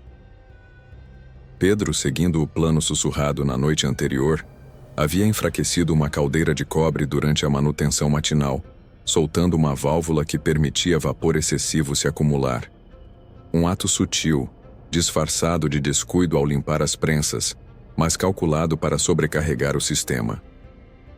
Ao meio-dia, enquanto Zé Capoeira supervisionava a moagem das últimas canas, um assovio agudo ecoou das caldeiras, seguido de uma explosão abafada. Vapor quente escapou em jatos escaldantes, queimando 2 trabalhadores no braço e forçando a parada total do engenho por horas. O capataz gritou ordens, chicote em punho, mas o dano era visível. Tubos entortados, melaço vazando em poças pegajosas no chão de pedra e o ar enchendo-se de um cheiro de metal queimado que se espalhava pela fazenda como um alarme. Manuel, alertado pelo barulho, correu ao local com o Dr. Álvaro a reboque, encontrando Zé Capoeira acusando sabotagem de pretos enquanto os escravos fingiam pânico, curvados em submissão, mas trocando olhares de triunfo velado. O incidente, comum nas fazendas baianas onde escravos usavam o conhecimento técnico para resistir, atrasando prensas ou contaminando o caldo, custava caro. Dias de reparo significavam perda de safra, e Manuel, furioso, ordenou chicotadas públicas para Pedro e outros 3, amarrados no tronco do terreiro sob a chuva fina que voltava a cair. Mas o comendador, vendo o engenho paralisado, ponderava concessões. Talvez uma ração extra de carne para acalmar as senzalas, ou vender parte dos escravos para restaurar a ordem, temendo que o mal da Sinhá se espalhasse como fogo no canavial seco. Na senzala, isolada mas vibrante, Joana liderava um momento de união que transformava o incidente em catalisador de esperança. Presa em sua cabana à parte por ordem de Manuel, ela recebia visitas furtivas através de frestas na palha. Tia Zefa primeiro, trazendo pão de milho e notícias do engenho. O vapor queimou como o ferro da Sinhá. Os orixás responderam. Logo, Maria e Lúcia se juntaram, formando um círculo apertado no escuro, onde Joana, tocando a cicatriz prateada na bochecha, compartilhava visões de seus sonhos. Eu vi a Sinhá na fogueira dela mesma gritando como eu gritei. O grupo, agora 10 almas fortes, invocava um ritual breve e silencioso, palmas ritmadas em vez de atabaques para não alertar Zé Capoeira, ervas de boldo queimadas em uma concha de barro para purificar o ar úmido, e saudações murmuradas a Oxóssi, o caçador que acertava o alvo invisível. Joana, no centro, sentia o poder da maldição se completar como uma flecha lançada. O amuleto em seu peito ardia quente, sincronizando-se com os gemidos distantes da casa grande, e ela sussurrava aos aliados: não é mais só minha dor, é nossa força que queima eles. Tia Zefa assentia, passando um colar de contas vermelhas como símbolo de Yansan, a senhora das tempestades que virava o vento contra os opressores. Na tradição das senzalas baianas, esses momentos de união eram o verdadeiro quilombo, não de armas, mas de espírito, tecendo laços que sobreviviam ao chicote e ao ferro, transformando vítimas em guardiãs de um equilíbrio ancestral. O Dr. Álvaro, após a sangria frustrada, partiu ao anoitecer com pagamento generoso mais advertência sombria. Mande a Sinhá para Salvador, comendador. Isso aqui cheira a algo além de carne. Manuel, sozinho com a esposa delirante, via a úlcera pulsar como um coração maligno, o fedor enchendo o quarto como fumaça de fogueira iminente. As sabotagens no engenho ecoavam em seus pensamentos, misturando-se aos boatos de maldição que Zé Capoeira repetia à beira da cachaça. Os pretos dizem que a Joana chamou os espíritos. Francisca, em um raro momento de lucidez, agarrou o braço do marido, os olhos vidrados. É ela, o engano que eu fiz. O comendador afastou-se, o coração endurecido pela perda iminente, enquanto na senzala, Joana e seus aliados se dispersavam com passos leves, a união forjada no escuro prometendo mais ações. O fogo do próprio engano da Sinhá ardia agora sem controle, consumindo a fazenda de dentro para fora, e o clímax se aproximava como a maré alta de Iemanjá. A noite de dezembro se fechava sobre a fazenda Santa Cruz, como um sudário escuro e opressivo. O recôncavo baiano de 1845, envolto em um silêncio quebrado apenas pelo coachar distante das rãs e pelo rangido intermitente do engenho danificado, que ainda fumegava como uma ferida aberta após o incidente da caldeira. 7 semanas após o ferro que unira os destinos de Joana e Sinhá Francisca, a casa grande mergulhava no caos de um delírio coletivo. Francisca, consumida pela maldição que se espalhava como fogo selvagem, jazia em agonia total no quarto principal, o corpo convulsionando sob lençóis encharcados de suor e pus, as úlceras agora cobrindo metade do rosto e do pescoço em uma teia de carne viva que latejava em sincronia com seu coração acelerado. O láudano do doutor Álvaro havia falhado, deixando-a em um estado de semiconsciência onde os delírios se misturavam à realidade. Visões de Joana multiplicadas em sombras dançantes nas paredes caiadas, chamas invisíveis lambendo sua pele pálida, e sussurros ancestrais em Iorubá que ela não compreendia, mas sentia como acusações. Tradição rural baiana, onde febres como essa eram atribuídas a encantados ou possessões demoníacas, Francisca gritava por absolvição, sua voz rouca ecoando pelos corredores. Eu queimei o rosto, me perdoem, mães do mar. Palavras que Manuel ouvia do lado de fora, o rosto endurecido pela exaustão e pelo medo de que a esposa, pilar de sua linhagem, se dissolvesse em loucura antes do amanhecer. O comendador, impulsionado por uma mistura de desespero e fúria calculada, decidiu confrontar Joana diretamente, vendo na mucama o epicentro do mal que destruía sua fazenda. Uma tática comum entre senhores baianos em crises, onde interrogar escravos sob ameaça restaurava a ilusão de controle, mesmo que custasse mais tensão nas senzalas. Sob a lua pálida que filtrava pelas nuvens, ele ordenou a Zé Capoeira que arrastasse Joana da cabana isolada para o terreiro da Casa Grande, o mesmo local do castigo original, agora iluminado por tochas de resina que crepitavam como ecos do ferro quente. Joana, com a cicatriz prateada brilhando à luz tremeluzente, caminhou sem resistência, o amuleto pulsando contra o peito como um coração ancestral, sabendo pelos sussurros de Pedro que o plano final da senzala estava em movimento. Manuel esperava ali, de pé com os braços cruzados sobre o colete amarrotado, o revólver de pederneira na cintura como lembrete de autoridade, enquanto Zé Capoeira mantinha Joana de joelhos na terra úmida, o capataz suando apesar do frio noturno, seus olhos evasivos evitando o rosto marcado da mucama. Você fez isso com minha mulher, acusou Manuel, a voz grave cortando o ar como uma foice, aproximando-se até que seu vulto projetasse sombra sobre Joana. Confesse sua bruxaria e talvez eu te venda para uma fazenda longe em vez de te mandar para o tronco eterno. Joana ergueu os olhos pela primeira vez sem baixar, a certeza da maldição dando-lhe uma firmeza que surpreendeu até o comendador. Não foi bruxaria, senhor. Foi o que a sinhá plantou em mim que cresceu e voltou para ela. O engano dela, não meu. As palavras de Joana pairaram como fumaça, e do quarto da Casa Grande veio um grito agudo. Francisca, em delírio, havia se arrastado até a janela, o rosto desfigurado pressionado contra o vidro embaçado, os olhos vidrados fixos na cena abaixo. Joana. O ferro me queima, berrou ela, a voz distorcida pela úlcera que agora deformava sua boca, fazendo saliva misturada a pus escorrer pelo queixo. Manuel virou-se, o coração apertado ao ver a esposa como um espectro. A maldição revelada em carne viva. O rosto de Francisca, outrora altivo, agora um espelho grotesco da cicatriz de Joana, as feridas supurantes brilhando à luz das tochas como brasas eternas. Ele ordenou a Zé Capoeira que chicoteasse Joana para extrair confissão, mas o capataz hesitou, o couro da arma tremendo em sua mão. Boatos de maldição haviam se infiltrado até ele, e o incidente no engenho o deixara com queimaduras leves no braço, um lembrete sutil de retaliação.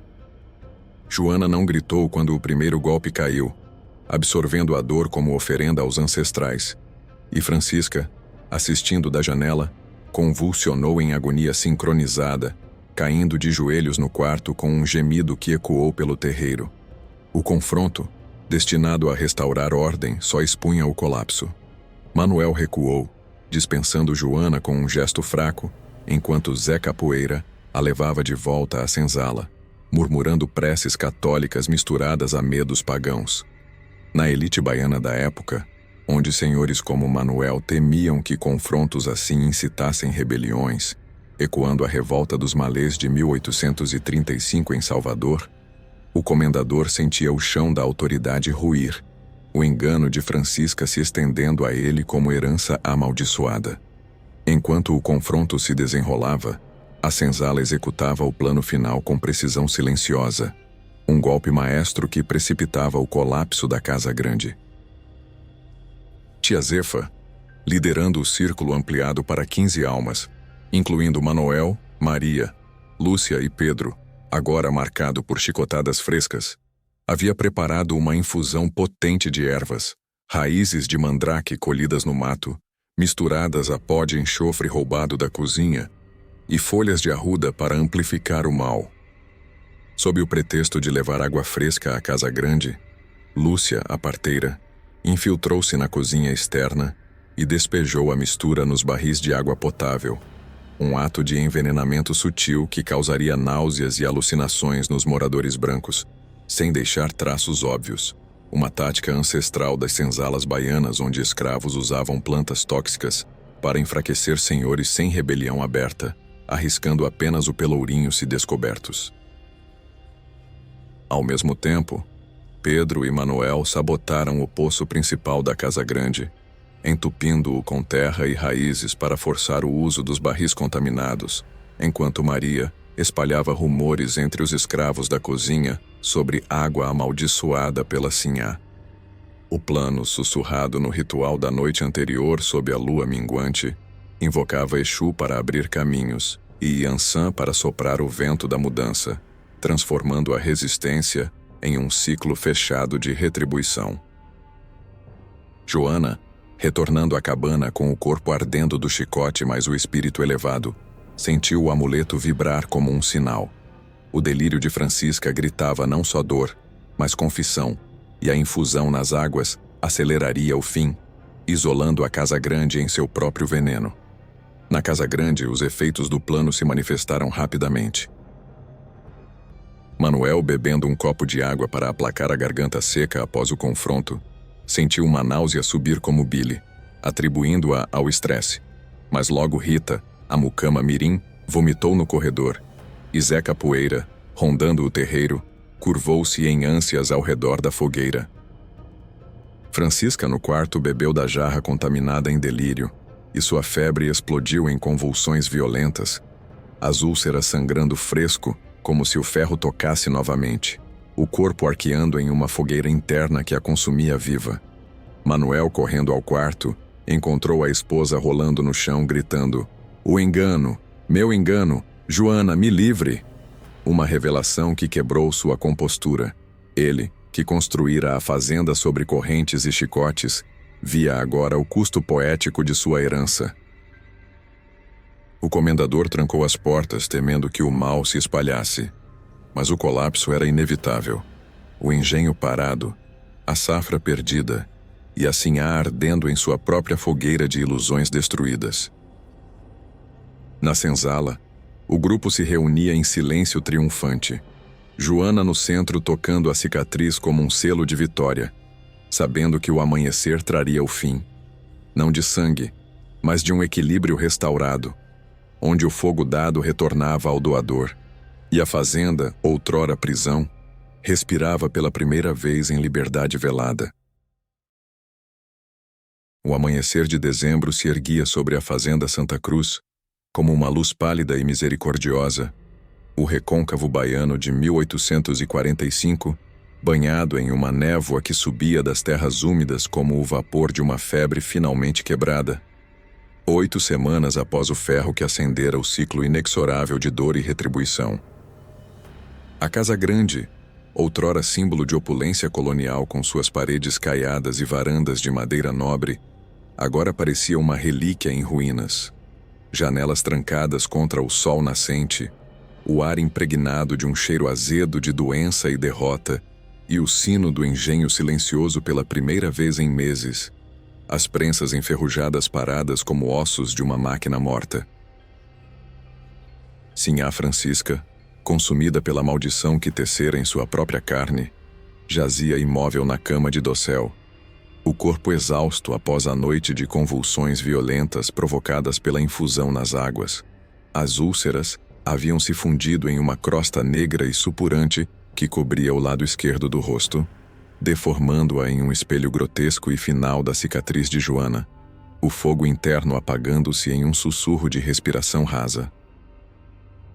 Seus delírios haviam cessado ao raiar do dia, dando lugar a uma lucidez frágil, olhos vidrados fixos no teto de palha, murmurando confissões entrecortadas sobre o engano que cometera, o peso da crueldade que herdara dos antepassados portugueses e que agora a devorava como justiça poética. Na tradição das fazendas baianas, onde sinhás como Francisca reinavam com mãos de ferro sob o manto da igreja, seu colapso era mais que doença. Era o fim de uma era. Um lembrete de que o poder construído sobre correntes podia se desfazer como melaço seco ao sol. O comendador Manuel, envelhecido 10 anos em uma noite, velava ao lado da esposa com o rosto marcado pela exaustão e pela dúvida que o confronto com Joana plantara em sua alma. A infusão das ervas da senzala havia afetado toda a casa grande. Ele próprio passara a madrugada em ânsias, vomitando bile no quintal enquanto Zé Capoeira, o capataz outrora leal, desertara ao amanhecer, fugindo a cavalo para uma fazenda vizinha com o rabo entre as pernas, murmurando sobre espíritos vingadores que o incidente no engenho havia despertado. Manuel, pragmático até o fim, havia enviado Rita, a mucama mirim, para buscar o padre Joaquim uma última vez, mas o vigário chegou tarde. Francisca, em um último fôlego de clareza, estendeu a mão marcada para o marido, sussurrando: "Eu queimei ela, e o fogo me queimou de volta. Liberte-os, Manuel, antes que a terra nos engula." As palavras, carregadas de um arrependimento que transcendia o delírio, ecoaram como uma profecia. Na elite rural baiana, onde os senhores raramente questionavam sua autoridade divina, o colapso de Francisca forçava Manuel a confrontar o custo humano de sua herança. O engenho parado significava ruína financeira, mas a maldição, real ou não, havia revelado a fragilidade de um império erguido sobre sofrimento. Ele assentiu em silêncio, tocando a testa febril da esposa, enquanto o padre chegava para os últimos sacramentos, aspergindo óleo santo sobre as úlceras que fumegavam como brasas moribundas. Francisca exalou seu último suspiro ao meio-dia, o corpo relaxando em paz inquieta, deixando para trás não uma sinhá cruel, mas uma lição ardente. O engano de queimar o outro era queimar a si mesmo, uma fogueira que consumia o acendedor. Com a morte de Francisca, a fazenda entrou em um limbo transformador, o ar carregado de um silêncio que parecia o fim de uma tempestade.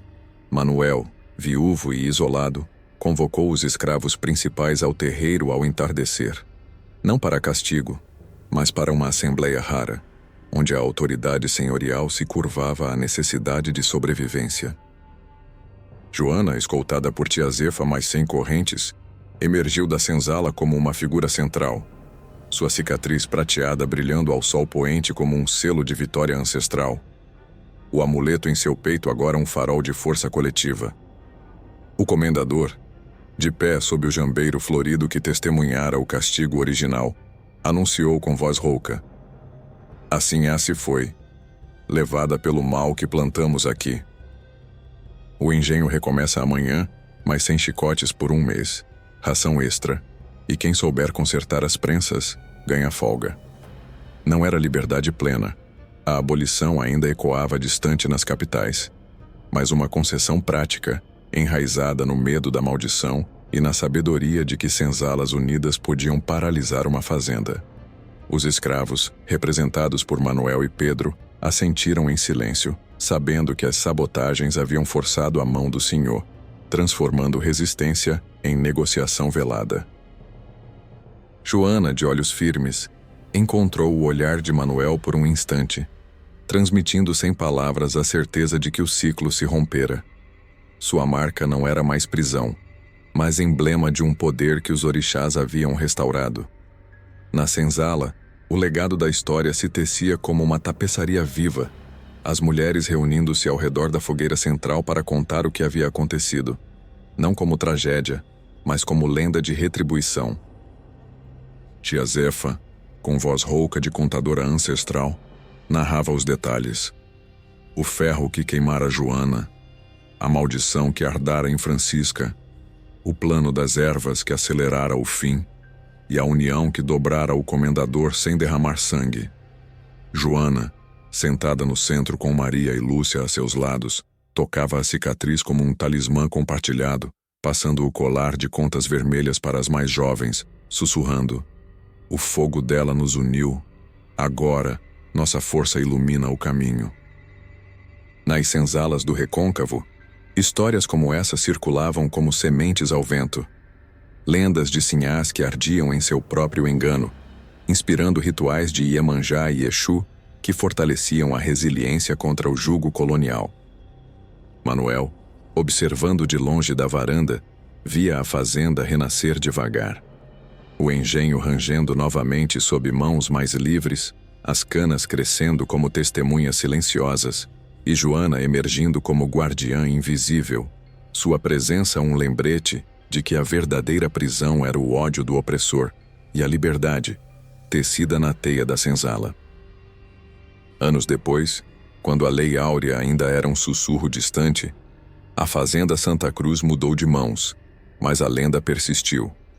A sinhá que queimara o rosto da escrava e ardara na fogueira do próprio engano, uma história contada nas fogueiras de senzalas vizinhas, transformando dor em sabedoria ancestral. Joana, elevada a cozinheira principal após a morte de tia Zefa, viveu para ver filhos livres nascerem sob o mesmo céu, carregando o amuleto como herança, um ciclo fechado onde o fogo dado retornava não como destruição, mas como luz para os que vinham depois. A terra do recôncavo, fértil em cana e memórias, guardava o segredo. Na senzala, as vozes vivas ecoavam eternas, tecendo justiça onde o engano dos senhores se desfazia como cinzas ao vento.